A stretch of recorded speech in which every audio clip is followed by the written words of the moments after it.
13 जुलाई 2025 का दिन वह महत्वपूर्ण दिन होगा जबकि शनि महाराज वक्री होने वाले हैं। लगभग 140 दिनों के लिए 13 जुलाई से लेकर 27 नवंबर 2025 तक शनि महाराज वक्री रहेंगे। तुला राशि और लग्न की पत्रिका में शनि की स्थिति सर्वाधिक महत्वपूर्ण होती है क्योंकि शनि महाराज आपके चतुर्थेश होते हैं और साथ ही साथ आपके पंचमेश भी होते हैं। मतलब आपके केंद्र भाव के स्वामी तो हैं ही, साथ ही आपके पंचम भाव के, या हम कहें कि त्रिकोण, धर्म त्रिकोण के स्वामी जो हैं ये आपके शनि महाराज बनते हैं। शनि महाराज की वक्री स्थिति में जाना एक विशेष प्रकार का बल प्राप्त होना है। जब भी कोई प्लैनेट वक्री होता है ना, उसे चेष्टा बल मिलता है।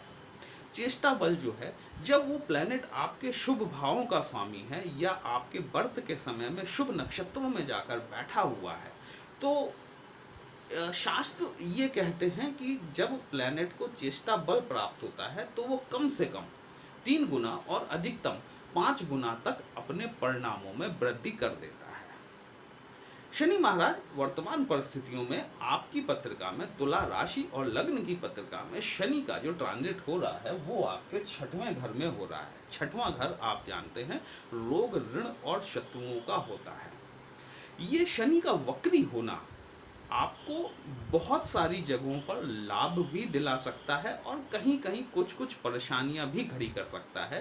ये आपके लिए ये वक्रत्व का पीरियड किस तरीके से रहने वाला है वही हम लोग आज डिस्कस करने वाले हैं। नमस्कार दोस्तों, कैसे हैं आप सभी? मैं आपका ज्योतिष मित्र श्लोक वर्मा आपके अपने चैनल श्री हनुमंत कृपा में आपका हार्दिक स्वागत करता हूँ, अभिनंदन करता हूँ। साथ ही अपने बड़े भैया श्री हनुमान जी से करबद्ध निवेदन करता हूँ कि हनुमत कृपा परिवार के सभी सदस्यों को, नए जुड़ने वाले सभी सदस्यों को सुख समृद्धि प्रदान करें, उन्हें उनके कार्यों में आशातीत सफलता प्रदान करें। दोस्तों, मेरे पीछे ये जो 7 का लिखा हुआ अंक आप देख रहे हैं ना, ये इस बात को दिखाता है कि या तो आपकी राशि तुला है या फिर लग्न तुला है। बड़ी बैलेंसिंग राशि होती है लेकिन परेशान भी सबसे ज्यादा रहती है। जीवन में सबसे ज्यादा समस्या जो आती है ना, बैलेंस बनाने में ही आती है। तुला मतलब तराजू, तो बैलेंसिंग करने में इन्हें सबसे ज़्यादा प्रॉब्लम होती है और ये हर चीज़ को बैलेंस करना चाहते हैं। जब तक ये बैलेंसिंग करने की आदत आपकी नहीं जाएगी ना, तब तक जो है कि आपको जीवन में सुख शांति नहीं मिलने वाली। ठीक है, तो बैलेंसिंग उतनी ही कीजिए जितना कि आपको ज़रूरत हो। ठीक है, अनर्थक चीज़ों को बैलेंस करने का प्रयास करेंगे तो कहीं ना कहीं समस्या बढ़ेगी। खैर, आगे बढ़ते हैं। शनि महाराज बहुत शानदार पोजीशन में होते हैं आपकी पत्रिका में। अब ये शनि इन 12 भावों में से कहीं भी बैठे हो सकते हैं। देखिए, वो तो मुझे नहीं पता है ना कि आपके व्यक्तिगत चार्ट में ये शनि महाराज कहाँ बैठे हुए हैं। जब आपका जन्म हुआ उस समय शनि की स्थिति आपकी पत्रिका में क्या थी वो मुझे नहीं पता। यहाँ पर मैं जो विश्लेषण कर रहा हूँ शनि के गोचर के आधार पर कर रहा हूँ। चलिए, चीज़ों को थोड़ा सा समझिएगा। कहीं भी अच्छा लगता है कमेंट बॉक्स में जय श्री राम लिखेंगे, आपको भी अच्छा लगेगा, हमें भी अच्छा लगेगा आपके लिए इस तरह के विश्लेषण लेकर आने के लिए। शनि जिस स्थान में बैठते हैं वहाँ पर वृद्धि कर देते हैं। कहा जाता है स्थान हानि करो जीवा, स्थान वृद्धि करो शनि। अर्थात शनि जिस भाव में भी जाकर बैठेंगे उस भाव के गुणों में वृद्धि कर देंगे। अब शनि बैठे कहाँ हैं? बैठे तो 6वें घर में हैं। बैठे तो 6वें घर में है, तो और 6वां घर रोग, ऋण और शत्रुओं का होता है। तो क्या रोग, ऋण और शत्रु बढ़ने वाले हैं? देखिए, बहुत सारे परिवर्तन होंगे। यदि आपको कोई पुरानी बीमारी थी जो कि इस वक्त आपको न के बराबर महसूस हो रही है या खत्म हो चुकी है, उस बीमारी की पुनरावृत्ति आपको देखने के लिए मिल सकती है। कहीं ना कहीं जो है आप उस पुरानी बीमारी को अपने आप को दोबारा ग्रसित करता हुआ देख सकते हैं ये वक्रत्व काल के दौरान में। 6वें घर में चूंकि ये रोग, ऋण और शत्रुओं से संबंधित है, देखिए कहीं फायदा होगा तो कहीं नुकसान भी होगा। शनि महाराज जो है ये आपके जो कर्जे हैं, यदि कोई व्यक्ति तुला राशि और लग्न का है, यदि वो कोई नया कर्जा लेना चाह रहा है, वैसे तो मैं सजेस्ट नहीं करता कि बड़े ग्रहों के 6वें घर में गोचर के दौरान लिया गया कर्जा काफ़ी लंबे समय तक चलने वाला होता है। तो यदि आप अपने बिजनेस के संदर्भ में कोई लोन लेना चाह रहे हैं तो शनि महाराज निश्चित तौर पर आपको लोन दिलाने का कार्य कर सकते हैं, क्योंकि शनि की तीसरी दृष्टि जो है वो आपके अष्टम भाव पर पड़ेगी। अष्टम भाव साधनाओं का होता है, गूढ़ रहस्यों का होता है, अकल से रिलेटेड होता है। आपके जीवन में जो भी चीज़ें दबी छुपी है ना, वो सभी आपका अष्टम भाव दिखाने वाला होता है। शनि महाराज आपके जो पुराने कर्जे चले आ रहे थे, उन कर्जों को खत्म करने का कार्य भी शनि महाराज द्वारा ही किया जाएगा। शनि महाराज आपके जो शत्रु हैं, देखिए शनि के साथ एक चीज है, ये बढ़ाएंगे और खत्म करेंगे। चीज नई नई उभर कर आपके सामने आएगी। ठीक है, कोई ऐसा आपका घनिष्ठ मित्र भी हो सकता है जिसे कि आप अपना बहुत बढ़िया मित्र मानते हो, लेकिन अचानक आपको पता चले यार ये तो मेरा मित्र नहीं था, है ना, ये तो मेरी पीठ में छुरा भोंकने का काम कर रहा था। तो शनि महाराज जो है ना, ऐसी स्थितियों में ये आपके लिए नई नई चीज़ें उभार कर लाते हैं और स्वयं ही उन्हें खत्म भी करते हैं। तो यहाँ पर कोई पुराना रोग उभरने की संभावना दिखाई देती है, लेकिन पुराने कर्ज खत्म होने की संभावना दिखाई देती है। साथ ही साथ आपके जो शत्रु पक्ष है वो खत्म होता हुआ भी दिखाई देता है। शनि की तीसरी दृष्टि, जैसा मैंने आपसे कहा कि अष्टम भाव पर पड़ती है, रिसर्च का भाव है। आप अपनी फील्ड में जितना भी रिसर्च कर सकते हैं, आप किसी भी प्रोफाइल के हो सकते हैं, आप किसी भी व्यवसाय में हो सकते हैं, आप किसी भी पद पर हो सकते हैं, लेकिन जब तक आप उसकी डीप नॉलेज नहीं लेंगे वहां से आपको बेनिफिट नहीं मिलेगा। अष्टम भाव आपके डीप नॉलेज को ही रिप्रेजेंट करता है। आपको चीज़ों के बारे में जितनी गहन जानकारी होगी, आपका अष्टम भाव आपको उतना ज़्यादा फायदा दिलाने का काम करेगा। शनि की जो तीसरी दृष्टि आपके अष्टम भाव पर पड़ रही है, ये अष्टम भाव आपके इनहेरिटेंस का भी होता है, विरासत का। यही भाव आपके इंश्योरेंस को भी दिखाता है। कहीं से कोई इंश्योरेंस का पैसा या फिर कोई विरासत की संपत्ति, क्योंकि शनि आपके चतुर्थ भाव के स्वामी भी हैं। देखिए बात समझिएगा, शनि आपके चतुर्थ भाव के स्वामी भी हैं। शनि की तीसरी दृष्टि आपके अष्टम भाव पर पड़ रही है, लेकिन शनि की सातवीं दृष्टि जो कि पूर्ण दृष्टि होती है आपके 12वें भाव पर पड़ रही है। दोनों ही भाव कोर्ट कचहरी और वाद विवाद को दिखाने वाले होते हैं। शत्रुहंता योग बनाते हैं शनिदेव।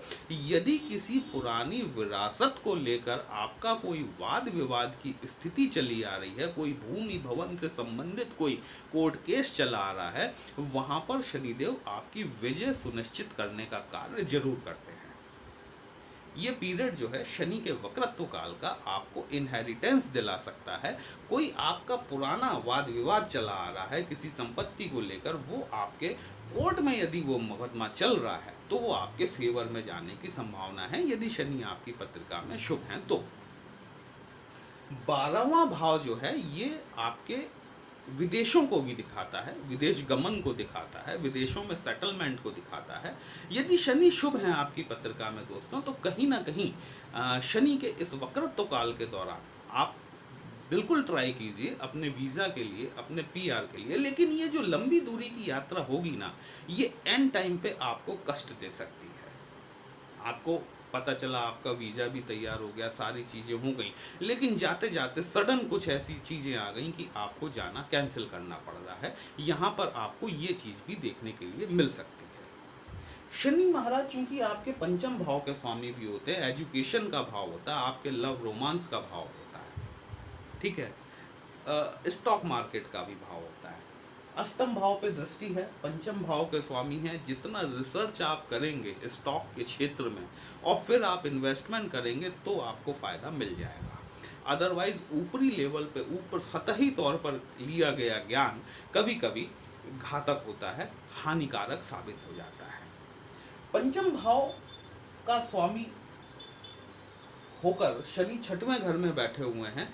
यहाँ पर यह भी दिखाते हैं, देखिए ये पंचम भाव जो है ये आपके लव रोमांस को दिखाता है। नए लव रोमांस के लिए ये टाइम अच्छा नहीं है, लेकिन यदि कोई आपका पुराना साथी आपको आकर मिल जाए इस दौरान, तो इसको कुछ पॉजिटिव वे में लीजिएगा, है ना। यहाँ मैं ये नहीं कह रहा हूँ एक्स्ट्रा मैरिटल अफेयर की बात नहीं कर रहा हूँ। यदि आप बैचलर हैं, यदि आप शादी के लिए इच्छुक हैं, कोई आपका बिछड़ा हुआ व्यक्ति था जो कि आपसे कभी बिछुड़ गया था, वो अनायास इन 4 महीनों के दौरान में आके आपसे संबंध पुनर्स्थापित कर सकता है। नए रिलेशन में जाने के लिए वक्री पीरियड अच्छा नहीं है, ठीक है, लेकिन पुराना यदि कोई आपसे आकर मिल रहा है तो ये आपके लिए एक सौभाग्य का परिचायक हो सकता है। नए नए लोगों के साथ आपका मिलना होगा, ठीक है, आप नए नए लोगों के साथ मिलेंगे जिनमें से कि आपके ज़्यादातर वो लोग होंगे जो बीते वक्त में छूट चुके हैं, पुराने स्कूल कॉलेज के दोस्त यार आपके, है ना, वहाँ से आपके नए कनेक्शंस जनरेट होंगे। तो शनि महाराज जो है आपको इस तरीके से अपने वक्रत्व काल में मदद करने वाले हैं। शनि की 10वीं दृष्टि जो है ये आपके 3rd हाउस पर पड़ेगी। 3rd हाउस आपकी छोटी दूरी की यात्राओं का होता है, आपके छोटे भाई बहनों का होता है, आपकी कम्युनिकेशन स्किल्स का होता है, ऑनलाइन का भाव होता है, इंटरनेट का भाव होता है। यदि आप इंटरनेट से जुड़े किसी व्यवसाय में हैं, यदि आप कंप्यूटर से जुड़े हुए किसी व्यवसाय में हैं, शनि वक्री के दौरान आपको अपने व्यवसाय में एक तीव्रता देखने के लिए मिलेगी। साथ ही साथ आपके छोटे भाई बहनों के लिए भी ये एक अच्छा वक्त साबित हो सकता है जहां पर कि उन्हें कुछ गेन्स हो जाएं, है ना। इसके अलावा तीसरा भाव आपके डिसीजंस को रिप्रेजेंट करता है। तीसरा भाव आपकी जो जिस तरीके से आप लोगों से वार्तालाप करते हैं, कम्युनिकेशन करते हैं, वह भी आपका तीसरा भाव दिखाता है। शनि की 10वीं दृष्टि जो है जब इस भाव पे पड़ेगी तो यहाँ पर आपको एक कम्युनिकेशन में, देखिए इस बात को ध्यान रखिएगा कि वाणी जो है ना, वही वाणी आपके सामने थाली परोस देती है और वही वाणी आपकी परसी हुई थाली को वापस खींच ले जाती है। वाणी में जितनी विनम्रता आप बनाए रखेंगे, क्योंकि शनि का प्रभाव कहीं ना कहीं होगा, वक्रत्व का प्रभाव होगा, और इस वजह से आपकी वाणी में कोई दोष हो सकता है जिस वजह से आपके अपने सिबलिंग्स के साथ में, यंगर सिबलिंग्स के साथ में आपके संबंध थोड़े से खराब हों। तो इस बात का ध्यान रखिएगा कि अपनी वाणी पर एक नियंत्रण बना के चलें। 4 महीने का पीरियड है, अपने संबंध अच्छे बनाकर चलें। छोटे भाई बहनों की प्रगति के लिए ये एक अच्छा समय हो सकता है। चूंकि शनि 4थे भाव के भी स्वामी है, माता के स्वास्थ्य में आपको ध्यान रखना आवश्यक है। माता की हेल्थ में आपको दिक्कत देखने के लिए मिल सकती है शनि की इस वक्री काल के दौरान। बल्कि मैं कहूँगा माँ ही नहीं, सिर्फ बल्कि पिता के स्वास्थ्य में भी आपको इस वक्रित्व काल के दौरान शनि के सावधानी बरतने की आवश्यकता है, क्योंकि ये माँ और बाप दोनों के लिए ही कहीं ना कहीं थोड़ा सा प्रॉब्लमैटिक है। तो यदि आप इन चीज़ों को पकड़ लेंगे, इन चीज़ों को आप संभालेंगे, तो कहीं ना कहीं ये वक्रत्व काल आपको बहुत कुछ हद तक फायदा दे जाएगा। विदेशों से व्यवसाय यदि आप करते हैं, 12वां भाव विदेशों का भाव होता है। विदेशों से यदि आप व्यवसाय करते हैं, विदेशों में कोई कंपटीशन है आपका, या फिर आप स्टूडेंट हैं, आप किसी कंपटीशन में बैठने जा रहे हैं, ये शनि, मेहनत जरूरी है, याद रखिएगा। शनि कर्म के कारक हैं, ये शनि आपको सफलता दिला देंगे, लेकिन आपसे उतना ही डिवोशन भी चाहते हैं। शनि बिना संघर्ष के कुछ नहीं देता। देखिए शनि काल पुरुष की पत्रिका में काल पुरुष का पीड़ा है, दुख है, जिस भाव में भी बैठता है ना, वहाँ पर आपसे ज़्यादा एफर्ट्स चाहता है। जब आप शनि के हिसाब से एफर्ट डालना शुरू करते हैं ना, तब आपको वहाँ से रिजल्ट मिलना शुरू होता है। इसीलिए कहते हैं कि शनि का आगमन जो होता है ना, वो बड़ा कष्टदायक होता है, क्योंकि हमें आदत नहीं होती उतने एफर्ट्स उस चीज़ में लगाने की, हमें आदत नहीं होती। लेकिन जब शनिदेव आते हैं और जब जाते हैं, तब तक सब कुछ सिखा के चले जाते हैं। तब लोग कहते हैं कि शनि महाराज जाते जाते बहुत कुछ दे गए। एक्चुअली हम उस चीज़ को सीख चुके होते हैं। बेसिक बात यही है कि हम उस चीज़ को सीख चुके होते हैं कि हमें कितने एफर्ट्स कहाँ लगाने हैं।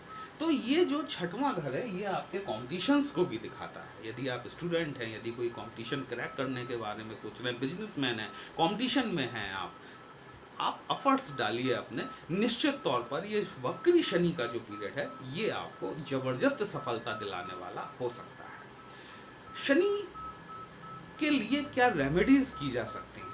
कॉमन सी रेमेडीज हैं। देखिए, शनि का मंत्र ओम प्राम प्रीम प्रोम स शनिश्चराय नमः और या फिर ओम शम शनिश्चराय नमः, इन मंत्रों का आपको जाप करना ही चाहिए, क्योंकि शनि आपके शुभ स्थानों के स्वामी हैं और शनि का बलि होना आपके पत्रिका में आवश्यक है। क्योंकि जब शनि आपके बलि होंगे ना, तभी आपका ये सुख भाव और पंचम भाव जो कि आपकी संतान का भाव होता है, एजुकेशन का होता है, ये आपका मजबूत होगा। यदि आपकी स्थिति यदि शनि की स्थिति आपकी पत्रिका में ठीक नहीं है, पीपल के पेड़ पर शनिवार के दिन यदि आप सरसों के तेल का दीपक जलाते हैं, साथ ही उसमें कुछ काले तिल भी डाल देते हैं, तो कहीं ना कहीं यही शनि महाराज आपके लिए अत्यंत लाभ देने का कार्य करेंगे। यदि आपकी तुला राशि है और तुला राशि में यदि आपकी सूर्य की अंतर्दशा चल रही है और सूर्य की दशा चल रही है और सूर्य की अंतर्दशा में यदि आपकी शनि या मंगल की अंतर्दशा चल रही है, तो कहीं ना कहीं आपको थोड़ा सा सावधानी बरतने की आवश्यकता है। दोस्तों, वीडियो कहीं भी अच्छा लगा हो, अपने इस चैनल को लाइक शेयर और सब्सक्राइब जरूर कर दीजिएगा। हमसे यदि पत्रिका का विश्लेषण कराना चाहते हैं, हमारा व्हाट्सएप नंबर थंबनेल में दिया गया है। पर्सनल कंसल्टेशन पेड होता है, एक छोटी सी फीस आपको पे करनी होती है। आपकी समस्या का उचित समाधान हमारे द्वारा करने का प्रयास जरूर किया जाता है। चलिए फिर मिलते हैं, तब तक के लिए जय श्री राम।